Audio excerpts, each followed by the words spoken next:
मेरे अति प्रियो, यीशु मसीह के नाम से मैं आपको अभिवादन करता हूँ। क्या भले चंगे हैं? आज सुबह के वक्त में आप किस ढंग से अपने आप में महसूस कर रहे हैं? प्रभु साथ में है ना?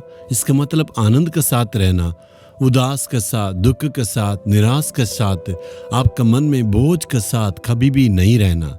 यदि आप कहेंगे परमेश्वर तो मेरे संग संग रहने के लिए वादा किया है, आशीष देने के लिए वादा किया है, मैं इससे आनंदित हूँ। यदि आप ऐसे कहेंगे तो मैं भी उससे आनंदित हूँ। परमेश्वर यही चाहते हैं, अपने बच्चे हमेशा खुशी के साथ और आनंद के साथ हमेशा रहना चाहिए। विश्वास से परमेश्वर प्रसन्न रहते हैं। विश्वास के बिना प्रभु उसे प्रसन्न नहीं रहते हैं। परमेश्वर के विश्वास को घोषणा करके यदि प्रार्थना करने से प्रभु अति प्रसन्न है। यहाँ एक वचन पर ध्यान देंगे, भजन 18 अध्याय का 35 वचन में, तूने मुझको अपनी बचाव की ढाल दी है। परमेश्वर की अनुग्रह के बारे में यहाँ कहता है, वो कहता है तेरी दया मुझको महान बनाता। दाऊद को देखिए, भेड़ों के पीछे चलने वाला एक छोटा सा लड़का था। दाऊद के बड़े भाइयों को देखिए, वो सरकारी नौकरी में रहे, यानी वहाँ के सैनिकों में काम किए, लेकिन दाऊद को उन्होंने नालायक समझा। उनका पिताजी ने कहा, तू जाके अपने भेड़ों को चराओ। दाऊद भी बड़ी खुशी के साथ परमेश्वर यहोवा मेरा चरवाहा ऐसे कह के गीत गा के और आनंद के साथ अपने काम को किया है। वो कहता है तेरी करुणा के द्वारा मुझे आशीष मिली है। करुणा का मतलब क्या मालूम है? परमेश्वर की ओर से मिलने वाला दया, परमेश्वर की ओर से मिलने वाला अनुग्रह को ही दया कहते हैं। दाऊद यहाँ क्या कहने के लिए चाहते हैं? यदि परमेश्वर तू मेरे साथ रहने से, तेरे अनुग्रह मेरे साथ रहने से, तेरी करुणा से मैं स्थिर रहूंगा। प्रभु यही विश्वास है।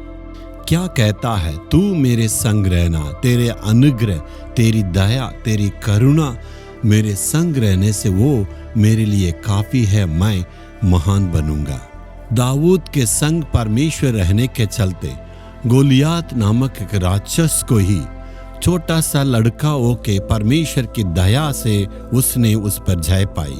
दाऊद का नाम पूरे इस्राएल में छा गया और सारे लोग जानने लगे।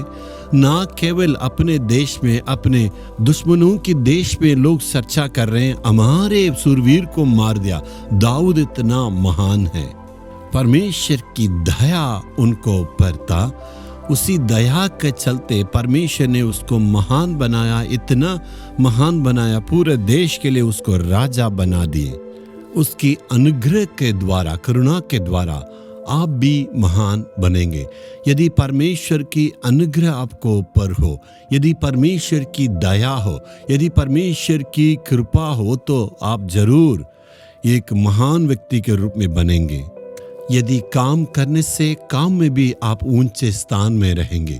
यदि आप बिजनेस करेंगे, बिजनेस भी प्रभु आपको ऊंचे स्थान में रखेंगे। आप प्रभु की अनुग्रह से जो कुछ करें तो परमेश्वर आपको ऊंचे स्थान में जरूर रखेंगे, क्योंकि परमेश्वर ने वादा किया ना, तू जहाँ कहीं भी रहे मैं आके वहाँ आशीष दूंगा। तो परमेश्वर की अनुग्रह द्वारा हम महान बनेंगे। तो आज हम प्रार्थना करेंगे, तेरी अनुग्रह चाहिए। आज ये कह के आपको प्रार्थना करना है, परमेश्वर तू मेरे साथ रहने से काफ़ी है, तेरी अनुग्रह मेरे लिए काफ़ी है। यदि ऐसे दुआ करेंगे तो परमेश्वर जरूर आपको ऊंचे स्थान में रखेंगे। हे प्रभु, दाऊद के जीवन को जब अध्ययन करते हैं, उसको तूने एक महान व्यक्ति बनाया। वैसे ही परमेश्वर तेरे अनुग्रह मुझ पर रहना है, तेरी दया मुझ पर रहना है। तेरे हाथों की अनुग्रह चाहिए, तेरी नज़र में मेरे अनुग्रह चाहिए। हे प्रभु, तेरे हाथों के द्वारा तू मुझे ऊंचे स्थान में रखेगा। शायद आज मैं नीचे स्थान में हूँ, आज अनुग्रह नहीं, लेकिन एक वक्त आएगा तू मुझे आशीष देगा, ऊंचे स्थान में रखेगा। मैं विश्वास करता हूँ यीशु के नाम में, आमीन।